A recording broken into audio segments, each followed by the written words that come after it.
Docentes y trabajadores del sector salud rechazaron la entrega del bono especial otorgado por la administración de Nicolás Maduro el pasado domingo, señalando que la acción generó malestar entre los diversos gremios.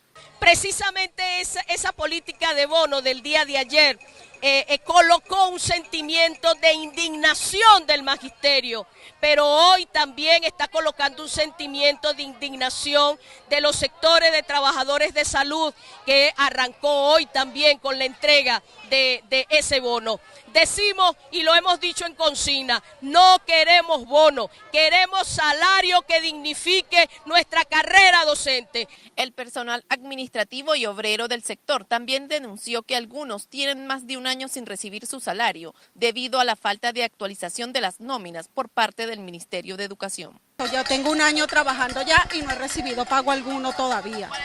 El personal administrativo y obrero están en la misma situación. El que ha entrado nuevo tiene meses o ya un año trabajando sin cobrar absolutamente nada. Ese es el reclamo que se hace, pues ingresar ya a la nómina para el pago, porque para ir a trabajar hay que pagar un pasaje, hay que la comida, tengo hijos. Por su parte, la líder sindical Elsa Castillo denunció ante el Ministerio Público que presuntamente los directores de algunos planteles estarían amenazando a los docentes para evitar que participen en las protestas. Que algunos directores de algunas instituciones educativas están procediendo a encerrar con candado a sus docentes, lo cual equivale a un secuestro. Eso es sencillamente un delito. Y en segundo término, también queremos hacer responsable al gobierno nacional de lo que sus perros, o mejor dicho, colectivos, puedan hacer contra cualquier ciudadano venezolano.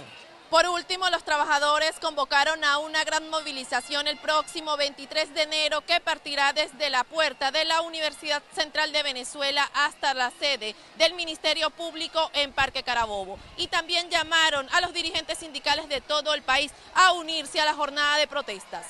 Desde Caracas, Venezuela, María Alejandra Silva.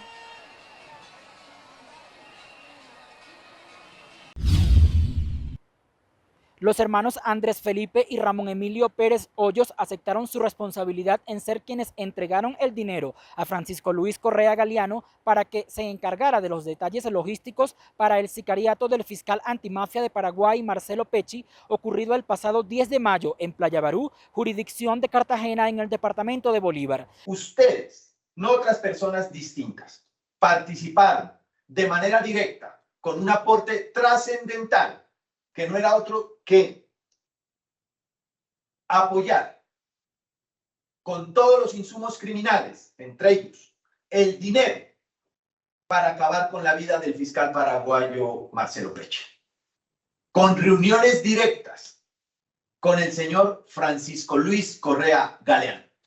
Los detalles del caso, de acuerdo a lo que se ha conocido, inician cuando un poderoso narco de Paraguay se reunió con Andrés Felipe Pérez Hoyos en El Salvador, donde vivía este último. Andrés Felipe contactó a su hermano Ramón Emilio en Medellín y se reunieron con otro hombre hasta ahora no ubicado. En la capital de Antioquia, Ramón buscó a Francisco Luis Correa Galeano para que ubicara a un sicario y organizara todo con los colaboradores. Para cometer el crimen se destinaron unos 1.600 millones de pesos, de los cuales se le entregaron 900 a Correa Galeano. El origen sería porque el capo que dio la orden estaría indignado con el fiscal Pecci por los golpes a su cartel y la captura de su hermano. Estas dos personas, al parecer, fueron quienes se encargaron de la parte logística, que permitió concretar la acción criminal que el 10 de mayo de 2022 terminó con la vida del fiscal Pecci en Barú, Cartagena de Indias. La Fiscalía cuenta con documentos, prendas de vestir y una camioneta, entre otros elementos, que permiten inferir que los procesados coordinaron la ejecución del crimen y se reunieron con personas que intervinieron directamente en este hecho. Por este caso ya hay 4 condenados: Wendret Carrillo por haber disparado, Marisol Londoño y su hijo Cristian Camilo Monsalve por haber seguido al fiscal en el hotel y los alrededores, y Iverson Zabaleta, quien los ayudó en el seguimiento. En etapa de juicio está Francisco Luis Correa Galeano, quien aceptó ser el que recibió el dinero y contrató al sicario. También Gabriel Carlos Luis Salinas Mendoza, capturado en Caracas por ser cómplice y llevar en la moto acuática a Wendred Carrillo, quien ejecutó el homicidio. Y ahora los hermanos Ramón Emilio y Andrés Felipe Pérez Hoyos, que sirvieron de líderes para cumplir la orden del autor intelectual. Aunque se sabe poco, también se indaga a Margaret Chacón, la esposa de uno de estos hombres capturados el fin de semana, porque presuntamente habría acompañado a los hermanos en su camioneta cuando hubo reuniones con el encargado de la logística, Francisco Correa Galeano. Con el proceso avanzado y los detalles logísticos claros, ahora solo falta capturar a 2 personas. En principio, el autor intelectual, que sería un narco paraguayo que según versiones de prensa se esconde en el departamento fronterizo de La Guajira, y a otro sujeto que se reunió con los hermanos Pérez Hoyos días antes del crimen en la ciudad de Medellín. En Bogotá, Miguel Cardosa, BPI TV.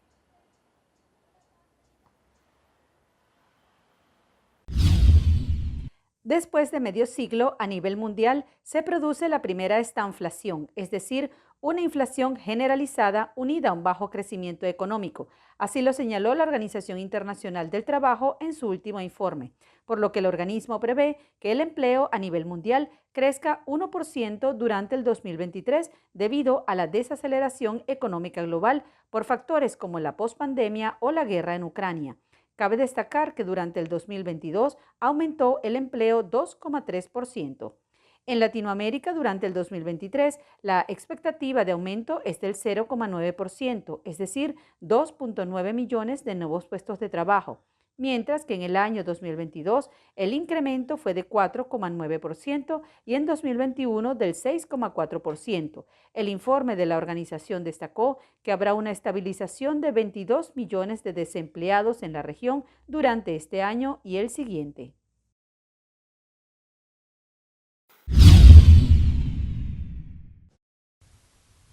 El cardenal Baltasar Porras instó este martes a los diversos sectores políticos del país a crear espacios de encuentros y no fomentar la confrontación. Yo creo que lo importante es ver que en una sociedad democrática y plural, pues hay que dar cabida a las distintas opiniones, y la descalificación sin más pues no conduce a nada, sino a la búsqueda del diálogo, de lo que pueda hacer, para ver hasta dónde está la verdad en uno y en otro, y que eso abra caminos para superar los problemas. Pero entrar sencillamente en una postura de conflictividad como si estuviéramos en un ring a ver quién es el que gana y quién es el que cae y queda afuera. No, nos necesitamos todos. El cardenal Porras respaldó también las recientes protestas realizadas por los docentes en todo el país y pidió a las autoridades nacionales priorizar las mejoras educativas en Venezuela. Los maestros tienen pleno derecho a reclamar lo que son sus derechos salariales y gremiales, en fin, pero el que es maestro es también un pedagogo para la sociedad.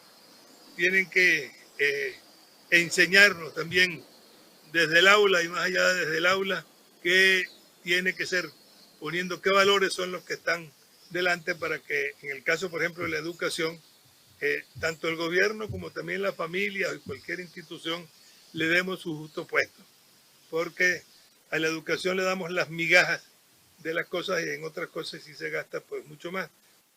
Por último, la máxima autoridad eclesiástica del país se refirió a la posible celebración de primarias presidenciales de oposición, señalando que el candidato electo debe atender las necesidades de todos los ciudadanos y no solamente de un gremio o partido político. Cada quien que ocupe su puesto y a cada uno le toca, no nos toca a nosotros estar representando esto otro, nosotros le hablamos a toda la población y se trata de que tengamos criterios comunes para que los que salgan, bien sea con primarias o con cualquier otro mecanismo que exista, respondan a las necesidades de la gente y no a las necesidades parciales de un partido o de un gremio, sino que tienen que ir mucho más allá. El nuevo arzobispo metropolitano de Caracas también informó que las causas del doctor José Gregorio Hernández y la hermana Carmen Rendiles avanzan positivamente en el Vaticano y se espera que en el próximo 2024 el médico de los pobres alcance la santidad. Desde Caracas, Venezuela, María Alejandra Silva. Esta cifra fue obtenida a partir de los datos del proyecto Migrantes Desaparecidos.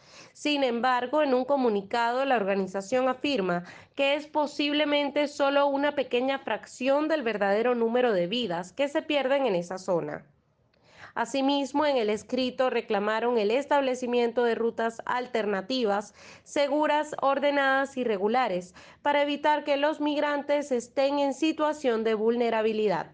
El organismo perteneciente a Naciones Unidas da esta cifra una semana después de que el gobierno panameño informara que en el 2022 el número de migrantes que atravesaron el Darién casi se duplicó con respecto a 2021, elevándose a casi 250.000, incluidos 150.000 venezolanos, 29.000 ecuatorianos, 22.000 haitianos y casi 6.000 cubanos.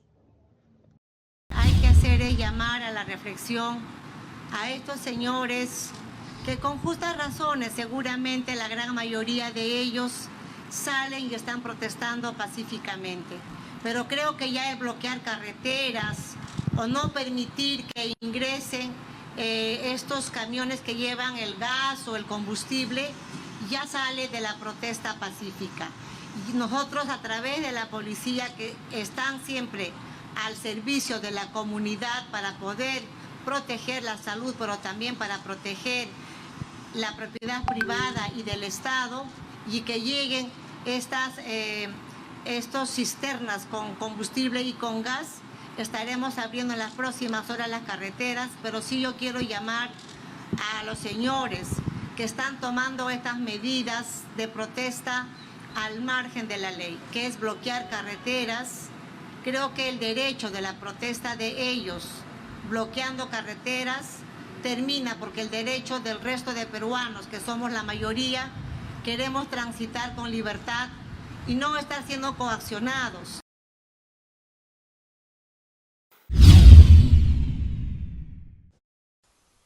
La Coordinadora Metropolitana de Trabajadores en Lucha propuso a los gremios y sindicatos de todo el país crear un bloque unitario de cara a las manifestaciones planteadas para los próximos días. Estamos proponiendo a todos los sectores a nivel nacional a que nos unifiquemos a través de una instancia de coordinación para que por esa vía hagamos una fuerza tan grande que pueda, ¿verdad?, lograrnos a tener unas victorias de los trabajadores.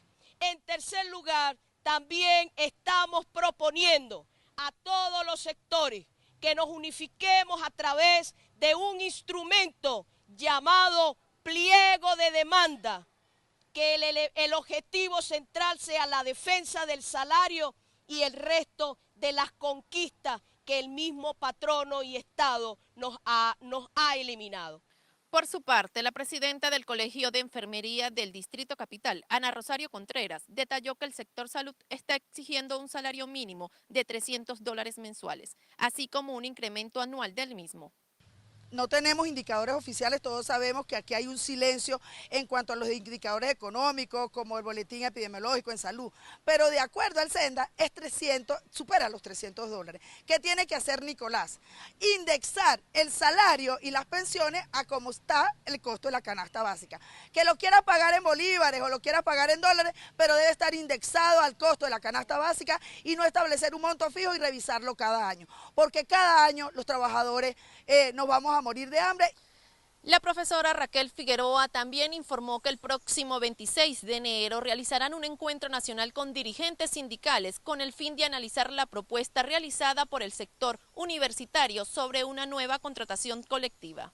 Desde Caracas, Venezuela, María Alejandra Silva.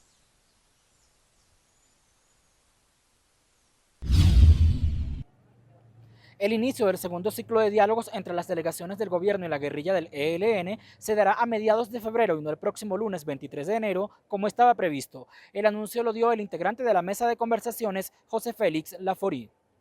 Luego de las discusiones por separado que se dieron ayer, este miércoles se comenzó la reunión extraordinaria, la cual se extendería por toda esta semana. Sobre los puntos específicos ha habido hermetismo. Solo se ha conocido que el segundo ciclo de diálogos iniciaría el 13 de febrero, según dijo el también presidente de la Federación Nacional de Ganaderos, José Félix Laforí. En cuanto al avance del proceso, Gustavo Petro dijo que el impasse quedó en el pasado, pero desmintió a la guerrilla y aseguró que el cese bilateral sí fue acordado entre las dos partes antes de ser anunciado por él vía Twitter. Esa historia hay que contarla algún día, porque no es cierto que nosotros tomamos una decisión unilateral.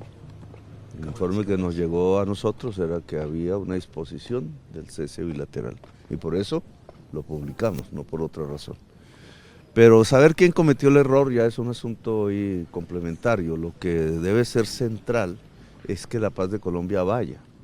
Petro también respondió al fiscal general de la Nación, Francisco Barbosa, quien ha declarado que no es subalterno del presidente y se niega a autorizar la liberación de cabecillas criminales por orden del Ejecutivo. El mandatario dijo que legalmente se puede liberar a líderes de bandas para dialogar. Aprobamos una ley en el Congreso, es una ley de la República que le permite al presidente designar una serie de intermediarios, llamémoslo así, de negociadores, con grupos que no necesariamente tienen un origen político, pero que pueden tener un tratamiento sociojurídico para su desmantelamiento pacífico de organizaciones, incluso narcotraficantes. El integrante de la mesa de diálogos, José Félix Laforí, también señaló que Ciudad de México será la sede del segundo ciclo de conversaciones, a pesar de que se había comentado la posibilidad de que los diálogos se desarrollaran en otro país. En Bogotá, Miguel Cardosa, BPI TV. El alcalde de la ciudad de Nueva York, Eric Adams, informó que comenzará a proporcionar píldoras para abortar a personas en diferentes clínicas como uno de los pasos a seguir en su agenda de salud para la mujer. Adams señaló que la finalidad es desmantelar décadas de inequidad sistemática que han afectado negativamente la salud de las mujeres en los 5 condados. Asimismo, manifestó que pretende ser un modelo para el futuro de las féminas. La Clínica de Salud Sexual Morrisania en el Bronx, que forma parte del Departamento de Salud e Higiene Mental de la ciudad de Nueva York, comenzará a proporcionar píldoras abortivas a las personas desde este miércoles. Posteriormente, a finales del presente año, las clínicas de dicho departamento en Crown Heights, en Brooklyn, Central Harlem, en Manhattan y Jamaica, en Queens, están programadas para comenzar a dispensar este medicamento. En la ciudad ya son 11 los hospitales públicos de la Corporación de Salud y hospitales de la ciudad de Nueva York que ofrecen aborto con medicamentos en paralelo de la asistencia por emergencia para abortos.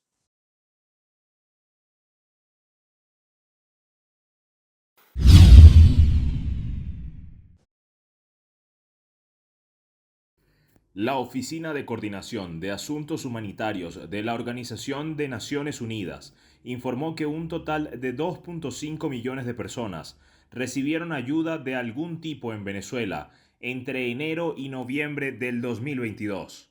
El organismo detalló que cerca de 1 millón fueron adultos entre los 18 y 59 años. Otros 861.000 fueron niños y adolescentes. Y por último, 590.000 personas mayores de 60 años. La asistencia, que consiste en suplementos nutricionales, acceso al agua potable y saneamiento, ha sido llevada a cabo por 146 organizaciones no gubernamentales, de las cuales 98 son nacionales, 27 internacionales, 11 programas pertenecientes a la Organización de Naciones Unidas y 2 vinculadas a la Cruz Roja. Por último, el Fondo Humanitario de Venezuela, ente perteneciente a la misma organización, señaló que también fueron entregados $5.9 millones a diversas organizaciones para el desarrollo de proyectos de asistencia humanitaria.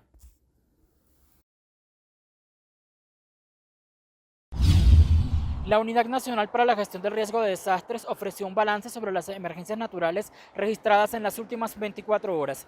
De acuerdo al registro oficial, los hechos se presentaron, particularmente movimientos en masa, en los departamentos de Huila, Caldas, Cundinamarca y La Guajira. Uno de los derrumbes se presentó en el corregimiento El Corral, municipio de San Juan del Cesar, donde una persona murió y otra quedó atrapada por un alud de tierra desprendida de las obras del acueducto. La otra persona que falleció fue a causa de la creciente súbita del río Lindo en el municipio de Biotá, Cundinamarca. En ese mismo departamento, pero en el municipio de La Vega, una familia resultó damnificada por un movimiento en masa. Un hecho similar se registró en el municipio de Salamina, departamento de Caldas, donde 12 familias quedaron damnificadas. El otro derrumbe ocurrió en Baraya, Huila, donde una vivienda resultó con averías. Sobre el movimiento en masa ocurrido en Rosas, Cauca, el cual sepultó varias veredas y mantiene incomunicado el resto del país con el departamento de Nariño y la frontera con Ecuador, las autoridades abren pasos alternos provisionalmente, pero aún así la crisis está incidiendo en los precios de productos, bienes y servicios. Lo más importante es avanzar en el compromiso que se hizo en Rosas con el presidente del tema de compra de tierras para reubicar a las familias damnificadas. Es un tema que vamos a estar dedicación de tiempo completo, de tal suerte que en muy corto plazo le podamos dar una respuesta a las comunidades que hoy están en alojamientos temporales, que igualmente les vamos a mejorar el apoyo que se le va a dar para subsidios de arriendo, que inicialmente estaba en 250.000, vamos a llevarlo incluso hasta 350 o 400.000 pesos, que permitirá que sus condiciones sean mejores. Solo en el Cauca las pérdidas suman 1 billón de pesos, de acuerdo a Gerardo Arroyo, director ejecutivo del Consejo Gremial y Empresarial del Cauca, región donde ya en algunos municipios sufren por la escasez de alimentos, combustible e insumos agrícolas. Según la Subdirección de Conocimiento del Riesgo, hay amenazas de deslizamiento en 109 municipios de manera moderada y alta en otros 43. En Bogotá, Miguel Cardosa, BPI TV.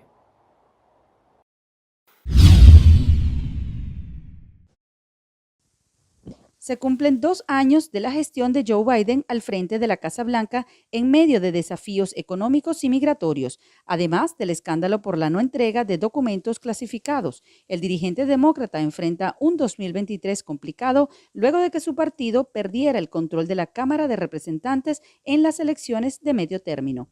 Biden asumió el cargo un 20 de enero de 2021, teniendo como principal reto combatir la pandemia ocasionada por la COVID-19 e inició su gestión en medio del caos político ocasionado por el violento asalto al Capitolio.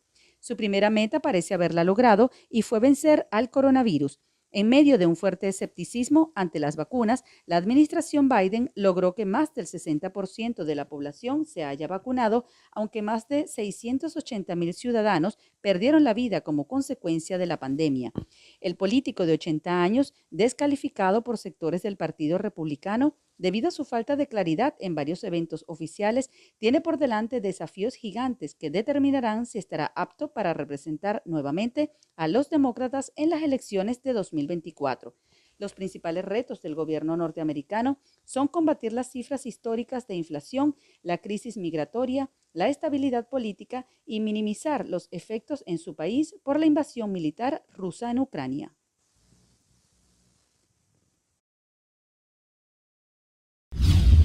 Dirigentes sindicales del sector universitario pidieron al Ministerio Público iniciar una investigación tras las presuntas agresiones a los docentes registradas la mañana de ayer en Caracas.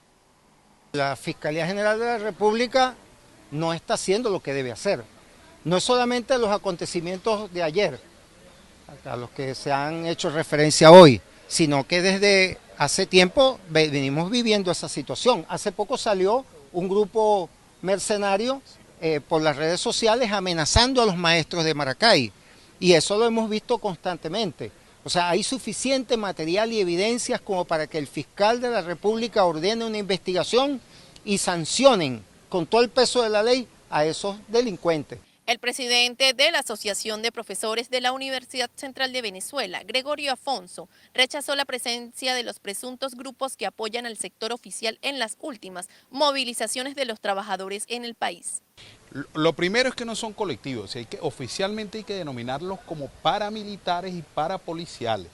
Es decir, están haciendo la labor que el gobierno no tiene, que la manda a hacer el gobierno y no tiene la interesa para asumirla porque no le da la razón.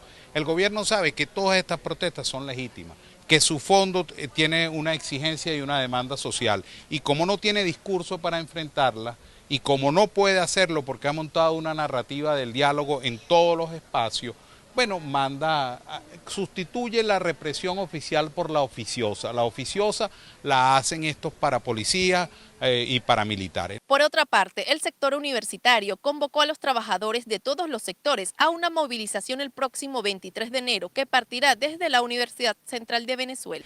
Por eso estamos convocando este 23 de enero y aquí en Caracas, por ejemplo. Esta plaza que ustedes ven ahí es la plaza del rectorado, donde está el reloj de la universidad. Aspiramos llenarla, igual que esta plaza que está aquí atrás, que es la plaza cubierta.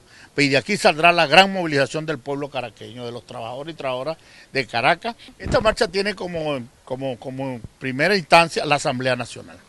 La marcha tiene como primera instancia la Asamblea Nacional. Pero no hacemos un punto no el tema de la llegada porque nuestra estrategia avanza en evitar la confrontación.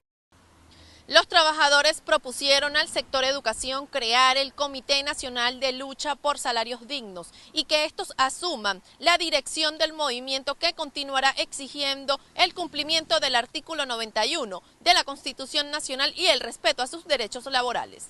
Desde Caracas, Venezuela, María Alejandra Silva. El jefe negociador de la Plataforma Unitaria en el Proceso de México, Gerardo Blight, aseguró que las trabas jurídicas no han permitido la transferencia de los recursos para la creación del fondo de $3.000 millones para asistencia humanitaria en Venezuela. Sin embargo, se debe trabajar en ello. Japón, Estados Unidos, es decir, cantidad de jurisdicciones donde hay colocaciones que están los recursos allí.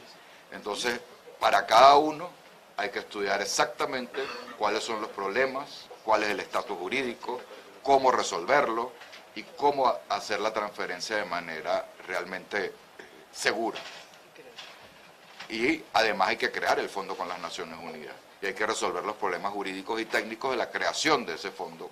Durante una rueda de prensa, Blay reiteró que el mecanismo de negociación de México, tanto oficialismo como oposición, acordaron buscar la solución a la crisis social, económica y política, por lo que la comisión negociadora está realizando todos los esfuerzos para continuar las reuniones entre ambas partes. Estamos haciendo los esfuerzos para restablecer esa conversación y la reinstalación de la mesa. Creo que era importante para el país. Creemos como delegación que era importante para el país y para la comunidad internacional, ante un discurso oficial de supuesto incumplimiento nuestro a la palabra firmada, señalar exactamente qué es lo que firmamos, qué es lo que no se podía detener y tenemos que avanzar en ambos tableros, en el tablero de la ejecución del acuerdo social, construyéndolo ambas partes, y en el tablero de construir los acuerdos de fondo que le den salidas al país. Esta rueda de prensa también puede servir para sensibilizar a los altos mandos que están en el gobierno. En torno al papel de las Naciones Unidas, el dirigente enfatizó que el organismo internacional está comprometido en asumir la administración del Fondo de Ayuda Social. Asimismo, aseguró que si las agendas de ambas partes lo permiten, la comisión se reunirá con el alto comisionado de la organización durante su próxima visita a Caracas.